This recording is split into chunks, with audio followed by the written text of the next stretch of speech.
Are some lives more important than other lives in this world? Welcome to Mandela Unveiled. The name is Mandela.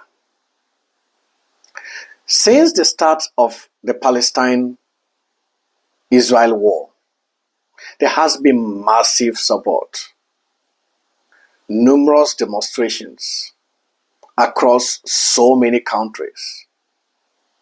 There has been massive aid and funding towards the Palestinian people and demonstrations across so many countries in the West.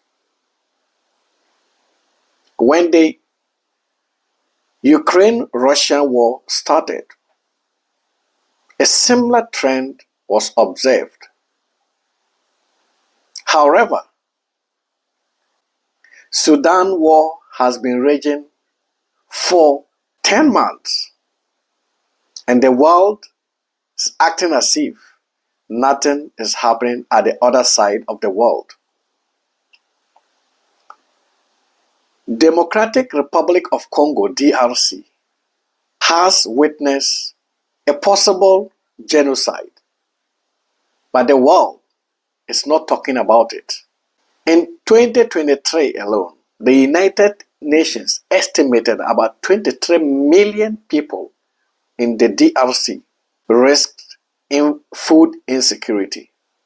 Since April 2023 to February 2024, about 24.8 million people are in need of assistance in Sudan. A further 14.7 million people have been targeted for assistance in 2024. However, the funding that has been pledged towards the Sudan conflict and the Sudanese people is $2.7 billion. The amount that has been received so far is a mere $94.5 million. That is just about 4% progress. However, with the Israel-Palestine war, Palestine has received aid from the United Arab Emirates, Qatar, Jordan, and Tunisia. Palestine has also received assistance from India, which sent medical and disaster relief to El Arish. Rwanda has also sent assistance. The European Union continues to launch an air bridge and has tripled its assistance to the Palestinian territory. Now, though some countries like Germany, Denmark, and Sweden have held some form of assistance based on the Hamas attack, countries such as Spain, Portugal, and others continue to support. Even Spain has doubled or tripled its assistance to Palestine. Since the start of the Ukraine-Russia war, the amount of assistance received by Ukraine has been so overwhelming. In terms of $1 billion, the United States, between January 24th, 2022 to October 31st, 2023, the United States has committed $43.9 billion US dollars. Germany has committed $17.1 billion. The UK has committed $6.6 billion. The European Union has committed $5.6 billion. Norway $3.6 billion. Denmark $3.5 billion. Poland $3.0 billion. Netherlands $2.5 billion. Sweden $2.1 billion. Canada $2.1 billion. So looking at the assistance has been delivered to the people of Ukraine. The list is $2.1 billion. However, Sudan needs only 2.7 billion, and the whole world has been able to give out 9.5 million as of 2024. The world has not been fair to Africa. The world has not been fair to the people of Sudan. Sudanese are treated as if they are second-class citizens. They are treated as if they are second-class people on this earth. Sudanese have been left to their own fate. A lot of women have been raped. Children have been displaced. People do not know where their next meal will come from. People have left their homes because they can no longer feel safe in their own country. However, the world has turned a blind eye to the happenings in Sudan. The UN OCHA Sudan stated in a Twitter quote that the crisis in #Sudan demand the world immediate action. The intensifying conflict is causing immense suffering, leaving millions of people in dire need of humanitarian aid. This was the press release on Twitter.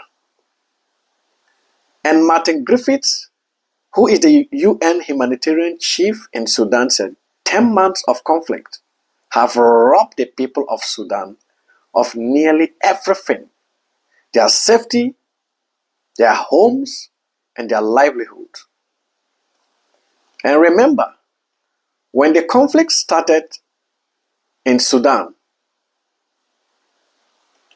the West, India, and other wealthy nations moved all their citizens out of Sudan.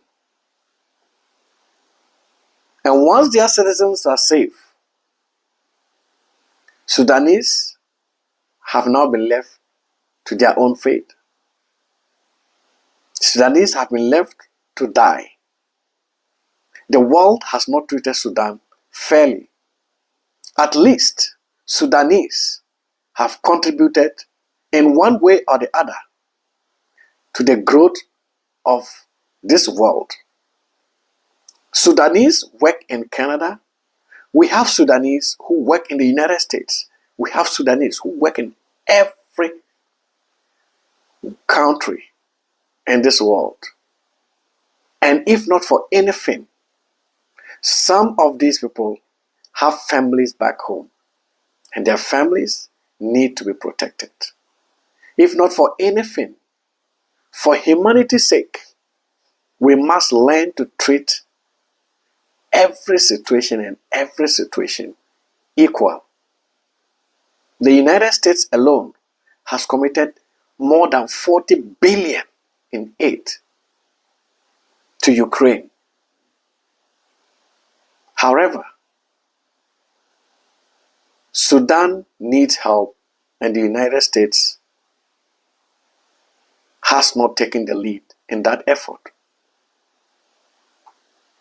Even the countries in the Middle East that are supporting Palestine, countries like Qatar, the world must not sit aloof and watch the people of Sudan undergo ethnic cleansing and a possible genocide.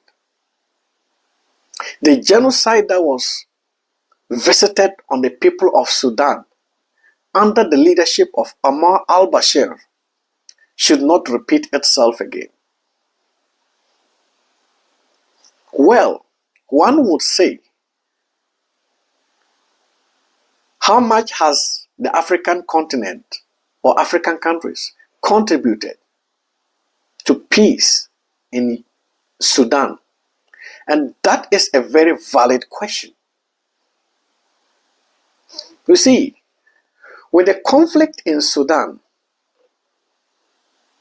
no African leader has traveled to Sudan to assess the situation on ground for themselves. All the peace talks that have been held were held outside, most of them were held outside the continent of Africa. The recent peace talks will be held in Switzerland. Most of these talks are championed by the United States and the European Union. Sometimes the African Union is nowhere to be found. Even with these funds that have been committed, the African countries have not been mentioned anywhere. So how do we expect external actors to fund conflicts that are going on our continent?